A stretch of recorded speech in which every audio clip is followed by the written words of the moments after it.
प्रिय विद्यार्थियों एवं प्रतियोगी छात्रों, नमस्कार। जैसा कि थंबनेल में आप लोग देख रहे हैं, आज का जो विषय है वह है वर्ण विचार के अंतर्गत उच्चारण स्थान। तो कंपटीशन में इससे संबंधी एक प्रश्न अवश्य आता है। जहाँ हिंदी आती है वहाँ इससे रिलेटेड एक प्रश्न, दो प्रश्न अवश्य बनते हैं। तो आप जैसा देख रहे हैं, जो मुख्य जो पहला स्थान है जहाँ से हम बोलते हैं, आप बोलते हैं, वो कंठ है। ठीक है, ये कंठ है। कंठ के थोड़ा सा ऊपर बढ़ते हैं तो जो ऊपरी छत है जीभ के ऊपर, उसका पिछला भाग तालु कहलाता है। क्या कहलाता है? तालु। और जो सबसे ऊंचा भाग, छत का जो ऊंचा भाग है या आगे का जो भाग है, वह मूर्धा कहलाता है। ठीक, यहाँ मूर्धा के साथ मूर्धन्य लिखा है। तो मूर्धन्य या तालव्य ये वर्ग हैं। नासिक के दंत, ओष्ठ, ये सभी क्या हैं? वर्ग के नाम हैं। और उच्चारण स्थान का नाम कंठ, तालु, मूर्धा और दंत मूल और दंत, और फिर उसके बाद सबसे ऊपर ओष्ठ। यह हमारे वर्णमाला की वैज्ञानिकता है। कंठ से नीचे से शुरू करते हैं, कंठ, उसके ऊपर तालु जहाँ जीभ जुड़ी होती है, या ये कह लीजिए छत का जो ऊपरी जीभ के ऊपरी जो छत का पिछला भाग, वह तालु है। और उसके ऊपर मूर्धा है अगला भाग। फिर उसके बाद है नासिका। ये नाक से भी कुछ उच्चारित होते हैं, कंठ और नासिका से, तो वह नासिक के वर्ग के अंतर्गत आते हैं। दंत मूल, अगला जो स्थान है वह दंत मूल। जैसे पहला हो गया कंठ, दूसरा तालु, तीसरा मूर्धा, नासिका, पांचवा दंत मूल, छठवां दंत, सातवां दंत ओष्ठ, आठवां ओष्ठ और नवां ओष्ठ और कंठ। ये 9 जो है जगह, 9 स्थानों से उच्चारित होते हैं वर्णमाला के वर्ण। तो मूर्धा समझ गए। फिर नाक और कंठ से जो बोले जाते हैं वो नासिक के होते हैं। और दंत मूल यानी उनको वर्त से भी बोलते हैं। वर्त से उच्चारण क्या करते हैं? वर्त से। उसमें रा, ला, कुछ भाषा विज्ञानियों ने सा को भी यहाँ स्थान दिया है, लेकिन अधिकतर सा को दंत में गिनते हैं। किस में गिनते हैं? दंत में। तो दंत में यानी दांत का जो हिस्सा है, वहाँ से ता वर्ग बोला जाता। ता, था बोल करके देखिए, ता, था, द, धा, दांत में जीभ छू रही है, दांतों को स्पर्श कर रही है। और उसके पहले रा और ला दांतों के मूल में, यानी जहाँ मसूढ़ा जिसे कहते हैं, उसे ही वर्त से कहा जाता है। तो दंत मूल या वर्त से, रा, ला, सा। कुछ ने सा को यहाँ स्थान दिया और कुछ ने यहाँ स्थान दिया है। फिर दंत और ओष्ठ, दांत और ओष्ठ दोनों मिल करके वा उच्चरित होता है। ठीक है, ये महत्वपूर्ण है, पूछा जाता है। इसी तरह से फिर उसके बाद आगे बढ़ते हैं। दांतों से जब आगे बढ़ते हैं तो ओंठ दोनों आते हैं। ठीक है, दोनों ओंठ। तो ओष्ठ से दंत ओष्ठ, यहाँ देख रहे हैं 2 लाइनें आ रही, दांत, ये दांत और ये ओष्ठ। ठीक है, ओष्ठ में उ और पा वर्ग आता है।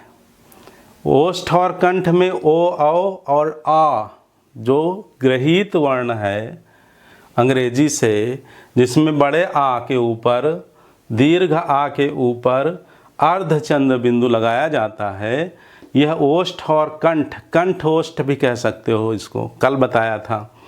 ओ, ठीक है। तो इस तरह से 9 जो है यह उच्चारण स्थान है। कंठ, तालु, मूर्धा स्थान समझ गए। कंठ, तालु, मूर्धा, नासिका, दंतमूल, दंत, ओष्ठ, फिर कंठ ओष्ठ, ठीक है, दंत ओष्ठ और ओष्ठ, ठीक है। तो जो ओष्ठ, नासिक के, दंत, मूर्धन्य, ये सभी वर्ग हैं, ठीक। जैसे का वर्ग, का, च, ट, त, प, इनको कुच, टु, तु, पु भी बोलते हैं, ठीक। ये क्या है, सभी वर्ग हैं, का वर्ग, ठीक। और यहाँ भी जो वर्ग है, उच्चारण स्थान के वर्ग जो हैं वो कंठ है, क्या है, कंठ है। ऐसे याद रखिए, तालव्य, तालव्य, मूर्धन्य,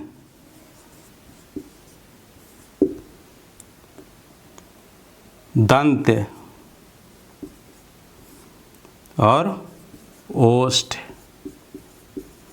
ठीक। तो का वर्ग कंठ में, इसका जो शार्ट है, पहला पहला वर्ण ले लीजिए तो ट्रिक से आप याद रख सकते हैं, क्या, कत मु दो, क चट त प वर्ग है, या कुच टु तु पु वर्ग हो गए। का वर्ग के अंतर्गत क, ख, ग, घ, अंग, इसका उच्चारण क्या है, अंग। इसको हम इस तरह से भी लिख करके समझ सकते, अंग, या फिर ऐसे समझ लो, अंग। और च, छ, ज, झ, य, इसका उच्चारण इस तरह से य करते हैं, तो ये हो गया च वर्ग। तो क, च, ट, त, प, ठीक, ये सभी स्पर्शी व्यंजन हैं। आगे व्यंजनों के वर्गीकरण में जो अगला भाग लेकर के आएंगे तो उसमें व्यंजनों का वर्गीकरण समझाया जाएगा कि इनका वर्गीकरण किस प्रकार से, अल्प प्राण, महाप्राण, घोष, अघोष, ठीक है। आज देखिए कि इनका उच्चारण स्थान कैसे अच्छे से समझना है, ठीक से। इसके बाद एक भी प्रश्न जो भी आता है आपके प्रश्न पत्र में तो गलत नहीं होना चाहिए। तो इन पांचों वर्गों के लिए आप कत मुदो, कत मुदो, जहाँ अलग कर दें ओ को तो ये हो जाएगा कत, कत मु द ओ। का से कंठ, ता से तालव्य, मु से मूर्धन्य, दा से दंत, ओ से ओष्ठ, कत मुदो, ठीक है। कुच टु तु पु या क च ट त प, ये पंच जो है, पांच वर्ग जो होते हैं वो सभी स्पर्शी के अंतर्गत आते हैं। अब आइए, स्वर और व्यंजन जो है, कौन सा वर्ण कहाँ से उच्चरित होता है, इसके लिए सूत्रवत पाणिनि ने जो संस्कृत में सूत्र दिए, उन सूत्रों का अध्ययन के माध्यम से या उनको हम यदि कंठस्थ कर लेते हैं, याद कर लेते हैं, तो बड़ी आसानी से हम इन प्रश्नों को हल कर सकते हैं या तुरंत उत्तर बता सकते हैं। तो देखिए, बहुत आसान से हैं, बहुत कठिन नहीं हैं, ठीक है। जहाँ कंपटीशन इतना कठिन हो उसके आगे, वर्तमान जो परिप्रेक्ष्य में गला काट जो कंपटीशन है उसके आगे जो ये सूत्र हैं बहुत आसान से हैं और बहुत मज़ा आता है याद करने में। जैसे हमने इनको अंग्रेजी में हाइफन कहते हैं और हिंदी में योजक के साथ लिख लिया है। यद्यपि जो पाणिनि ने लिखा है वो इनमें योजक चिन्ह वहाँ नहीं है, यहाँ आजकल के कंपटीशन वाले बच्चों के लिए हमने योजक कर दिया है कि अलग अलग इनको समझ लें। जैसे है अकुह विसर्जनीय नाम कंठा, अकुह, आ कुवर्ग यानी का वर्ग, क ख ग घ अंगा, आ का मतलब आ, बड़ा आ, क ख ग घ अंग, और विसर्जनीय नाम यानी विसर्ग,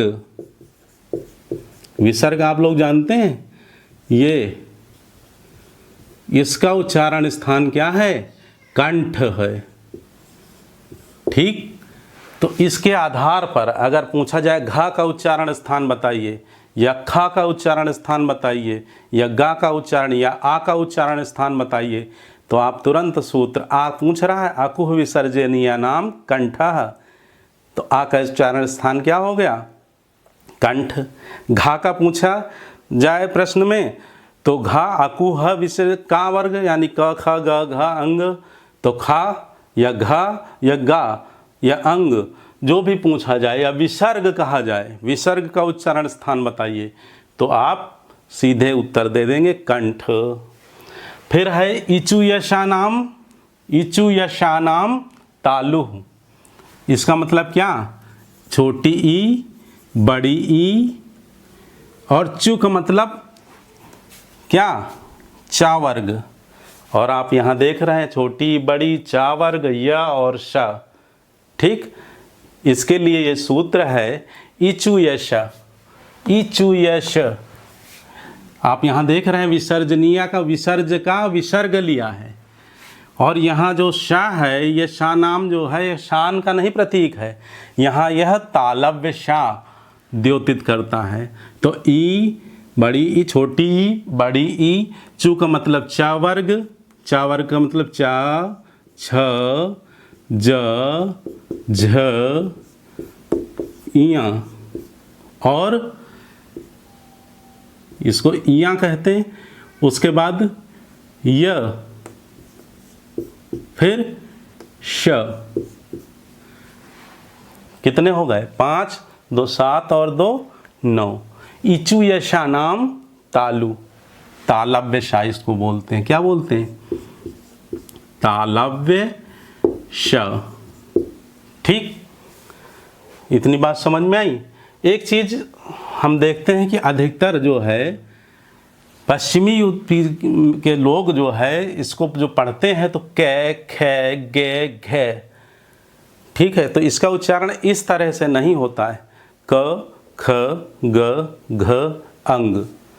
इसी तरह से दूसरे जो चावर का उच्चारण करते हैं च, छ, जय, झ और या, ऐसे नहीं करते हैं, क्योंकि वे व्यंजन को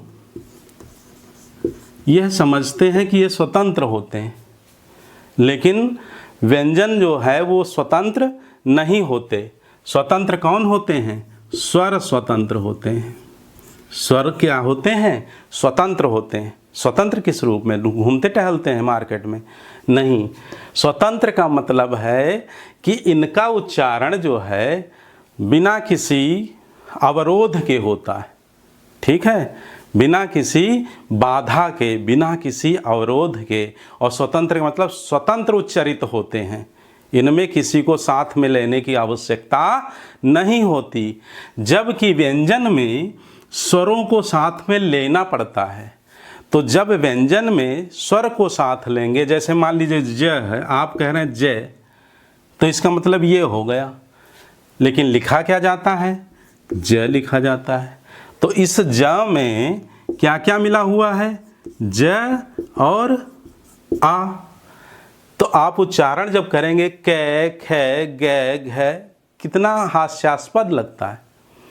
तो समझ लीजिए जो व्यंजन होते हैं वे स्वर से संयुक्त होते हैं। तो जब स्वर से वो संयुक्त होते हैं, अलग नहीं रह सकते, स्वतंत्र नहीं रह सकते, तो उनका उच्चारण भी हम स्वतंत्र रूप से नहीं करेंगे। तभी जो है बेहतर स्थिति और बेहतर हम सही उच्चारण कर पाएंगे। तो इतनी बात समझ में आई। यानी अब आज के बाद क्या उच्चारण करेंगे? क, ख, ग, घ, अंग, ठीक है। आगे बढ़ते हैं। तो 2 सूत्र तैयार हो गए। अकुह विसर्जनीय नाम कंठः, इचु यशा नाम तालु, इचु यशा नाम तालु। अब ऋतु रशा नाम मूर्धा। ऋ का मतलब ऋ से ऋषि, और टू का मतलब टा वर्ग। ये इसीलिए अलग मैंने कर दिया, योजक चिन्ह लगा दिया है। पाणिनि ने, महर्षि पाणिनि ने जो सूत्र दिया है वो सब एक में जुड़े हुए हैं। हमने आपकी सुविधा के अनुसार, चाहे आप इनको ऐसे लिख लो, ठीक है, ऐसे भी कर सकते हो। तो इस तरह से ना लिख करके हमने ऐसे कर दिया है। बात समझ में आ रही? ऋतु रसानाम तालु मूर्धा। तो री और टू का मतलब टा वर्ग, ट ठ ड ढ अणा, और र और श। तो आप यहाँ देख रहे हैं कि ये सब मूर्धा से उच्चरित होते हैं, लेकिन बाद में भाषा वैज्ञानिकों ने रा को कहाँ रखा, वर्त में रखा। कहा कि रा जो है वो दंत मूल, मसूढ़ा जो दंत मूल है वहाँ से उच्चरित होता है। ठीक है, इतनी बात समझ में आई। ऋटुरशानाम मूर्धा, तीसरा सूत्र रट लीजिए, ऋटुरशानाम मूर्धा माने मूर्धा से।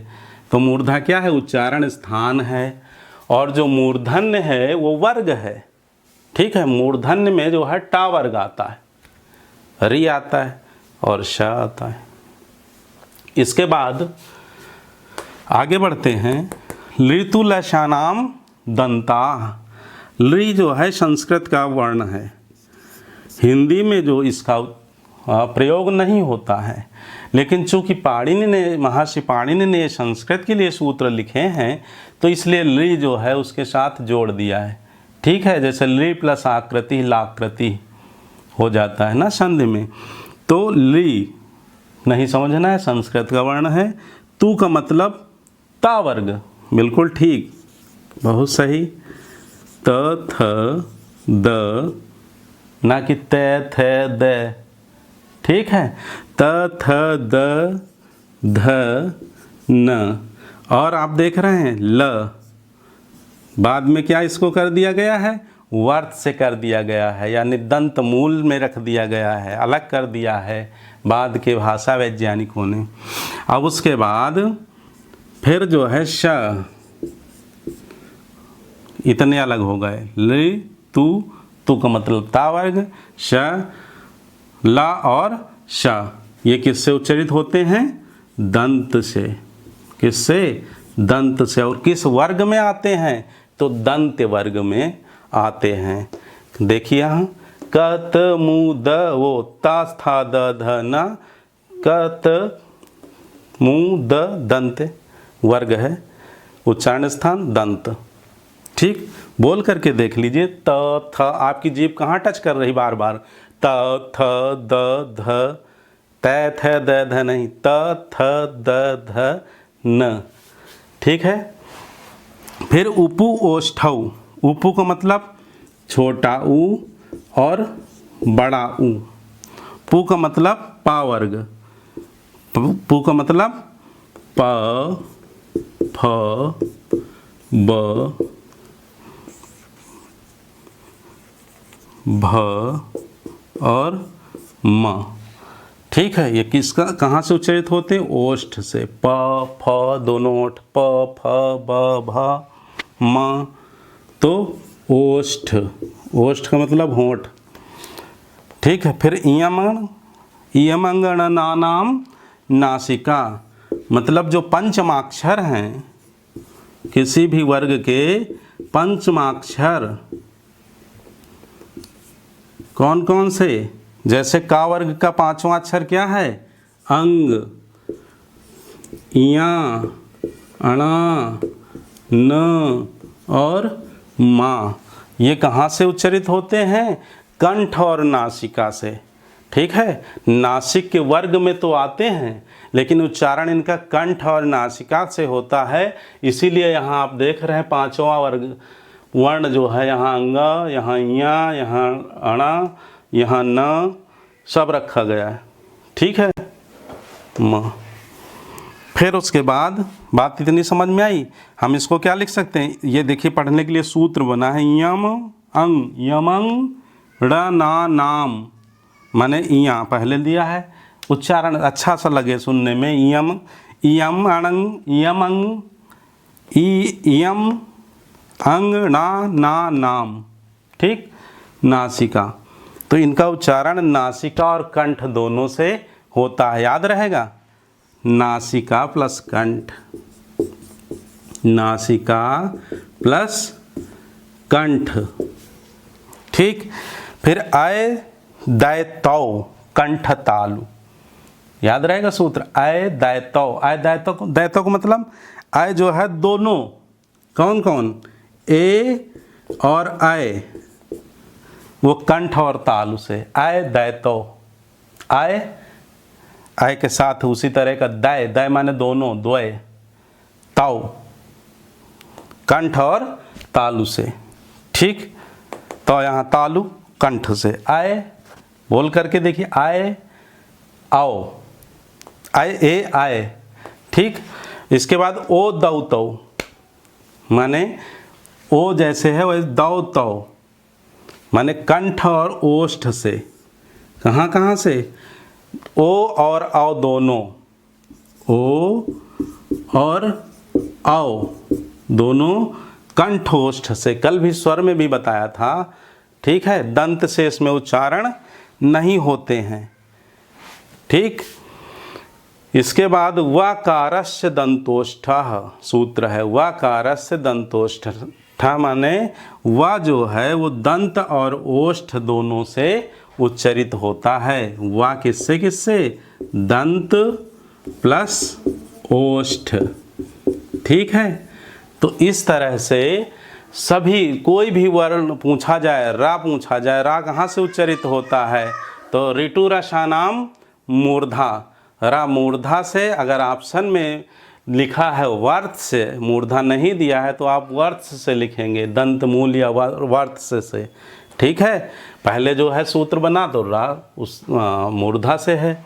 इसी तरह से धा का उच्चारण स्थान पूछा जाए तो आप देखिए धा आता किस वर्ग में है, तुरंत याद करिए। त थ द ध ना, आप पढ़ेंगे भी तब भी आप समझ जाएंगे कि जीभ कहाँ टच कर रही। त थ द ध ना, दंत में, दांतों में छू रही है। ठीक है, अब आप टा का उच्चारण करके देखिए, ट ठ ड ढ अणा, अभ्यास कर लीजिए उच्चारण के साथ। ठीक है, तो ऐसे ही जैसे आप बोलेंगे वैसे पता चल जाएगा कि कहाँ से हम बोल रहे हैं, जीभ कहाँ छू रही। ट ठ ड ढ अणा, तो जो ऊपरी हिस्सा जीभ का भाग का ऊपरी हिस्सा है उसके सबसे ऊंचे स्थान पर ट ठ ड ढ अणा छू रही है, तो इसीलिए उसका नाम मूर्धा है। मूर्धन्य माने बड़ा, जो विशाल हो, बड़ा हो, मूर्धन्य हो, सबसे ऊंचा हो। तो जो सबसे ऊंचा स्थान है वहाँ से जिन वर्णों का उच्चारण होता है वो मूर्धन्य के अंतर्गत आते हैं। उसमें से री, टा वर्ग और शा।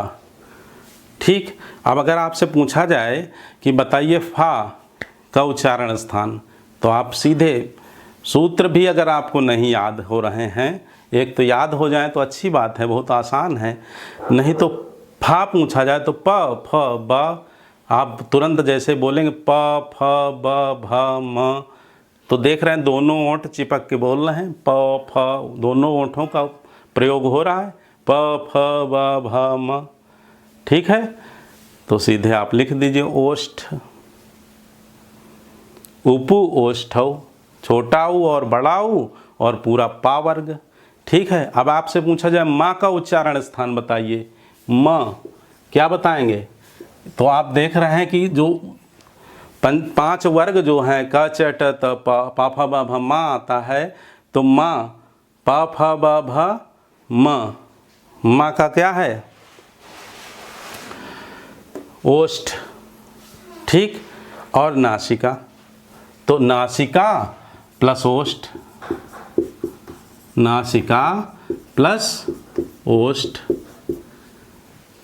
ठीक, इसी तरह से अगर कहे अणा का स्थान बताइए, अणा, तो आप देख रहे हैं ऋतु सणा, ऋतु रसानाम मूर्धा, टू का मतलब टा वर्ग, टा ठ ड ढ अणा, तो मूर्धन्य क्या हो जाएगा? मूर्धा और प्लस नासिका, क्योंकि जितने पंचमाक्षर हैं वह सब नासिका से उच्चरित होते हैं। ठीक है, तो इस तरह से आपको उच्चारण स्थान का अभ्यास करना है, सीखना है, और विभिन्न जो व्यंजन हैं उनका वर्गीकरण जो है अगले भाग में लेकर के आएंगे। तब तक आप इसे पढ़ते रहिए, व्यस्त रहिए, मस्त रहिए।